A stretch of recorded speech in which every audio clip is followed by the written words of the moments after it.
પાપસ્થાનક સૂત્ર। पहले प्राणातिपात, बीजे मृषावाद, तीजे अदत्तादान, चौथे मैथुन, पांचवें परिग्रह, छठे क्रोध, सातवें मान, आठवें माया, नौवें लोभ, 10वें राग, 11वें द्वेष, 12वें कलह, 13वें अभ्याख्यान, 14वें पैशून्य, 15वें रति अरति, 16वें परपरिवाद, 17वें माया वृषावाद, 18वें मिथ्यात्व शल्य।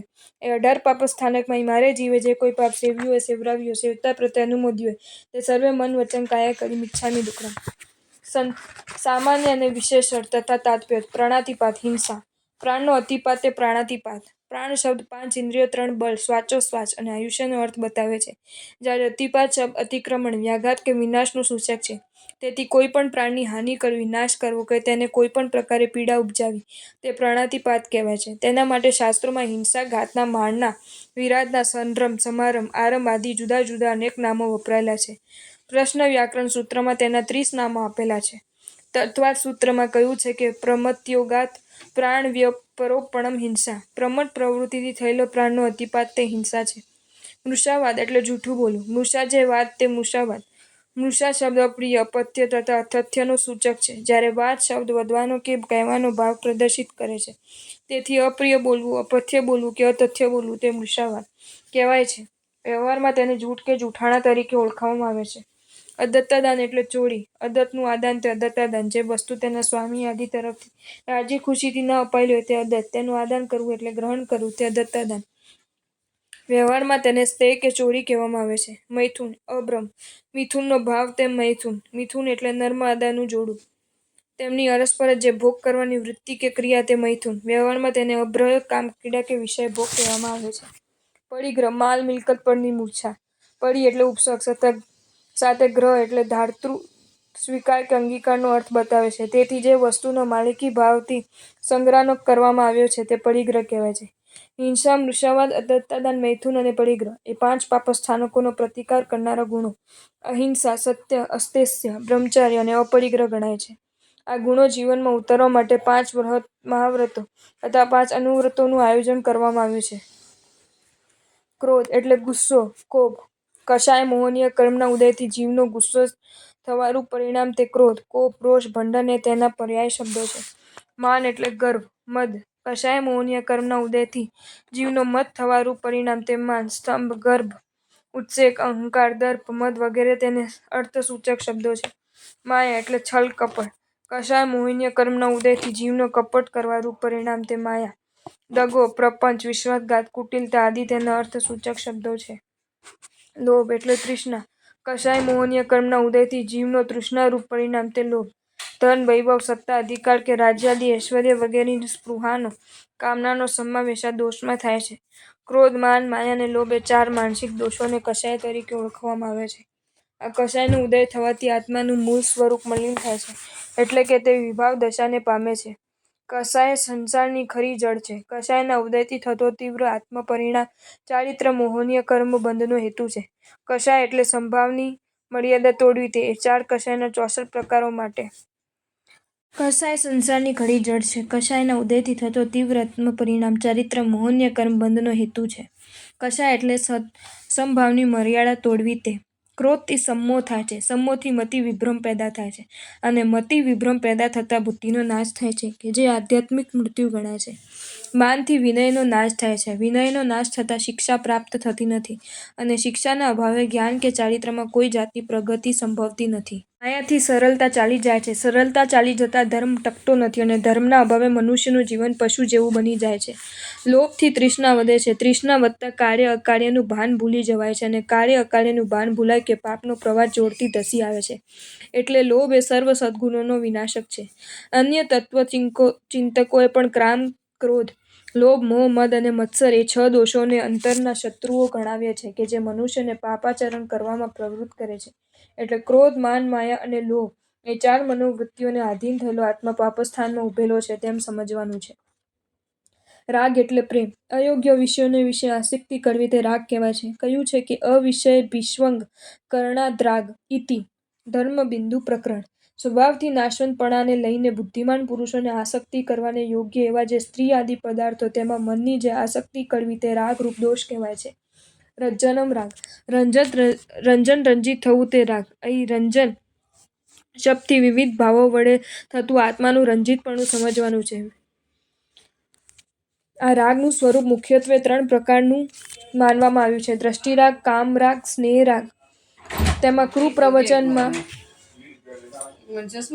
આસક્તિ થવી, જેમાં ખોટા સિદ્ધાંતોનું પ્રતિપાદન કરવામાં આવ્યું હોય તે પણ સારું લાગવું. રુચિકર થવું તે દ્રષ્ટિરાગ કહેવાય છે. શબ્દ, રૂપ, રસ, ગંધ અને સ્પર્શમાં આસક્તિ થવી તે કામરાગ કહેવાય છે. અને પુત્ર, પરિવાર આદિ પ્રત્યે સ્નેહભાવ રાખવો તે સ્નેહરાગ કહેવાય છે. ટૂંકમાં કોઈ પણ અપ્રશસ્ત વસ્તુ પ્રત્યે આસક્તિ પેદા થવી કે તેના અંગે ભાવ પ્રેમ ઉત્પન્ન થવો તે રાગ છે. દ્વેષ એટલે અણગમતો તિરસ્કાર. તે જ નાશવંત પદાર્થને વિશે આસક્તિ થતાં અગ્નિની જ્વાળા જેવો મત્સર કરવો તે દ્વેષરૂપ દોષ કહેવાય છે. કહ્યું છે કે તત્રે વાગ્નિ જ્વાલા કલ્પ માત્સર્યાપાદનાદ્ દ્વેષ ઇતિ. ઉપર્યુક્ત સૂત્રમાં જણાવેલ કોઈ સ્ત્રી આદિ પદાર્થને વિશે આસક્તિના કારણે સમ્યક્તાવાદી ગુણનો સર્વપ્રકારે દાહ કરી નાશ કરવા માટે અગ્નિની જ્વાલા જેવો અને જે પરની સંપત્તિને સહન ન કરવાના લક્ષણવાળા મત્સરને દ્વેષ નામનો દોષ કહેવાય છે. રાગથી ઉલટો શબ્દ દ્વેષ છે. એટલે કોઈ પણ વસ્તુ અંગે અમનોજ્ઞ ભાવ પેદા થવો કે અણગમો યા તિરસ્કાર જન્મવો તે દ્વેષ છે. તેનું મુખ્ય લક્ષણ અપ્રીતિ છે. જે મનુષ્ય સંભાવનો કે આત્મોપયનો સિદ્ધાંત સ્વીકારે છે તેના બીજા પ્રત્યે દ્વેષ કરવાનું કાંઈ કારણ નથી. એટલે દ્વેષ વૃત્તિ અજ્ઞાન અને મોહમાંથી ઉત્પન્ન થાય છે અને તે કારણે તેની ગણના પાપસ્થાનકમાં થયેલી છે. રાગ અને દ્વેષને લીધે જીવ વિષય અને વિકારને અધીન થતાં પાપ પંક્તિ ખરડાય છે. માટે જ આત્મવિકાસના અર્થીઓ આગળ વિતરાગતાનો આદર્શ મુકાયેલો છે. કલહ એટલે કંજીયો કંકાસ. કલહ એટલે કજિયો કંકાસ કે લડાઈ. તેનો ઉદ્ભવ ક્રોધ, માન, માયા, લોભ, રાગ કે દ્વેષની બહુલતા સિવાય થતો નથી. એટલે તેની ગણના પાપસ્થાનકમાં કરવામાં આવી છે. નાના સરખા કલહમાંથી મોટા ઝઘડાઓ પેદા થાય છે. એ ઝઘડામાંથી કાયમની દુશ્મનાવટ ઊભી થાય છે અને એ દુશ્મનાવટના પરિણામે માણસો એવા કાર્યો કરી બેસે છે કે તેમને સદાને માટે પસ્તાવું પડે છે. અભ્યાખ્યાન એટલે દોષારોપણ. અછતા દોષનું આરોપણ કરવું તે. અભિમુખ્યેન આખ્યાનમ દોષાવિષ્કરણમભ્યાખ્યાનમ. સામે થઈને દોષોને પ્રકટ કરવા રૂપ કથન તે અભ્યાખ્યાન અથવા અભ્યાખ્યાનમ પ્રકટમસદોષારોપણમ. જાહેર રીતે ખોટા દોષોનું આરોપણ કરવું, બીજા પર આળ ચડાવવું તે અભ્યાખ્યાન. પૈશૂન્ય એટલે ચાડી ચુગલી. પીઠ પાછળ સાચા ખોટા દોષો પ્રકાશવા તે. પૈશૂન્યમ પિશૂનકર્મ પ્રચ્છન્નમ સદ્દસદોષાવિર્ભાવનમ. પૈશૂન્ય એટલે પીશનું કર્મ, પિશૂનું કર્મ અર્થાત સાચા ખોટા અનેક દોષો પીઠ પાછળ ખુલ્લા પાડવા તે. વ્યવહારિક ભાષામાં તેને ચાડી ચુગલી કહેવામાં આવે છે. રતિ અરટલી એટલે હર્ષ અને ઉદ્વેગ. ઇષ્ટ વસ્તુ પ્રાપ્ત થાય કે અનિષ્ટ વસ્તુ દૂર થતાં હર્ષની લાગણી થઈ આવી તે રતિ. અનિષ્ટનો સંયોગ થતાં કે ઇષ્ટ વસ્તુ ચાલી જતાં ઉદ્વેગ થવો તે અરતિ. આ બંને ભાવો મોહ અને અજ્ઞાનની પ્રબળતાને લીધે થાય છે. એટલે તે ચારિત્ર્યના યોગ્ય વિકાસની ખામી સૂચવે છે. મહાપુરુષો હર્ષ અને વિષાદના હિંડોળે તે હીંચતા પ્રસન્નતાના સ્થિર આસન પર સ્થિર થાય છે. એટલે રતિ અને અરતિની ગણના પાપ સ્થાનકમાં કરવામાં આવી છે. પરપરિવાદ એટલે બીજાનું વાંકું બોલવું અને પોતાની વડાઈ કરવી તે. પરેશાપરિવાદ પરપરિવાદો વિકથન મિથ્યર્થ. બીજાનું ખોટું બોલવું, કસાતું બોલવું કે વાંકું બોલવું તે પરપરિવાદ. સત્પુરુષો પોતાના દોષને પર્વત જેવા કરીને જુએ છે અને અન્યના દોષો પ્રત્યે ઉપેક્ષા ભાવ સેવે છે. કારણ કે આત્મશ્લાઘા અને પરનિંદા જેવું કોઈ પાપ નથી. માયા મૃષાવાદ એટલે છેતરપિંડી પ્રતારણા. માયાથી ઉત્પન્ન થયેલો મૃષાવાદ કે માયાવાળો વૃષાવાદ તે માયા મૃષાવાદ. વ્યવહારુ ભાષામાં તેને જાળ બિછાવી, કાવતરા કરવા, છેતરપિંડી કરવી કે પ્રતારણા કરવી કહેવાય છે. માયા સાથે મૃષાવાદ ભળવાથી એ બંનેના યોગથી ઉત્પન્ન થયેલું સ્થાન એક રીતે ભિન્ન હોવાથી માયા મૃષાવાદની ગણના જુદા પાપસ્થાનક તરીકે કરવામાં આવી છે. મિથ્યાત્વ શલ્ય. મિથ્યાત્વ દોષ તત્વભૂત પદાર્થોની યથાસ્થિતિ પ્રતીતિ ન હોવી એ જ મિથ્યાત્વ છે. વસ્તુ સ્વરૂપને વિપરીત રીતે સમજવું કે અન્ય રીતે માનવું તે મિથ્યાત્વ કહેવાય છે. મિથ્યા જ્ઞાનનો ભાવ તે મિથ્યાત્વ. શલ્ય શબ્દ અહીં પાપ કે દોષના અર્થમાં વપરાયેલો છે. એટલે મિથ્યાત્વનું સેવન કરવું તે મિથ્યાત્વ દોષનો ભાગી થવો તે પાપસ્થાનક ગણાય છે. તેના વિવિધ પ્રકારો શાસ્ત્રમાં પ્રસિદ્ધ છે. સેવ્યું હોય એટલે જાતે આચર્યું હોય, કર્યું હોય. સેવરાવ્યું હોય એટલે સત્તા, લાલચ કે સૂચનાથી બીજાની પાસે આચરાવ્યું હોય, બીજાની પાસે કરાવ્યું હોય. સેવતા અનુમોદ્યું હોય તેવું જે પાપસ્થાનક આચરણ કરી રહ્યા હોય તેને અંતરથી સારું માન્યું હોય કે વચનાદિ દ્વારા અનુમોદન ઉત્તેજન આપ્યું હોય.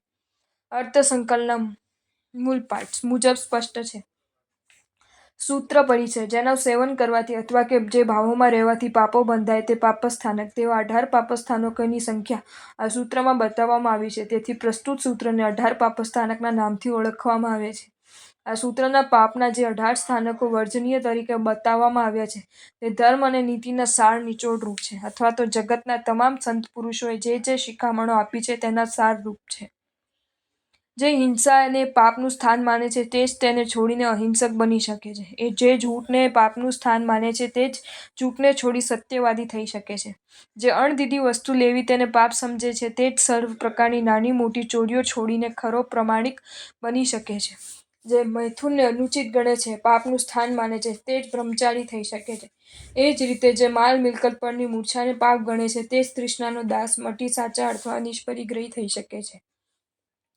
ક્રોધને પાપ ગણ્યા વિના ક્ષમા પ્રકટતી નથી. માનને પાપ ગણ્યા વિના નમ્રતા આવતી નથી.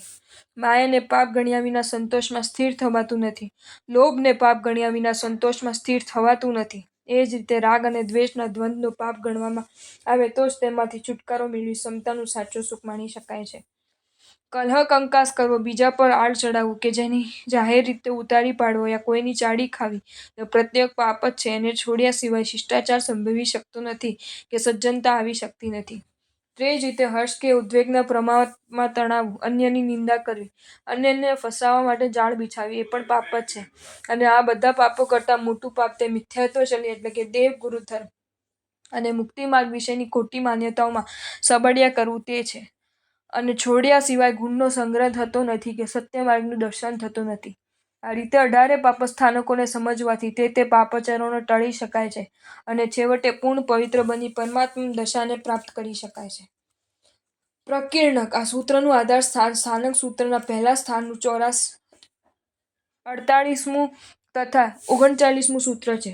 પ્રવચન સારોદ્ધારના 246મા દ્વારમાં નીચેની ગાથાઓ આપેલી છે. સવમ પાણાઈવાયમ અલિયમદ્દત્તમ બેતન ચ મેહુણમ સવમ સવમ પરિગ્રહમ તહ રાઈભત્તમ ચ વસોરિમો સવમ કોહમ માણમ માયમ લોહમ ચ રાગ દોષેય કલહમ અભક્ષાણમ પેષુણમ પરપરિવાયમ માયામોસમ મિચ્છાદંશણમ સલ્લમ તહેવ વોસરિમો અંતિમુષાસમ્મિ દેહમપિ જીણાઈ પચ્છખમ.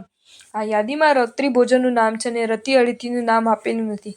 તે સંબંધમાં તેની વૃત્તિમાં જણાવ્યું છે કે સ્થાનકે ચ રાત્રિભોજનમ પાપસ્થાન મધ્યે ન પઠિતમ કિંતુ પરપરિવાદાગ્રતો રતિરતિ.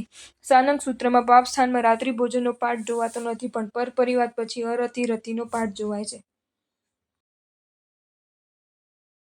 જો તમને આ વિડીયો ગમ્યો હોય તો આ વિડીયોને લાઈક કરો અને મારી ચેનલ જૈન ફેક્ટ્સ એન્ડ સ્ટોરીઝને સબસ્ક્રાઈબ કરો. ધન્યવાદ.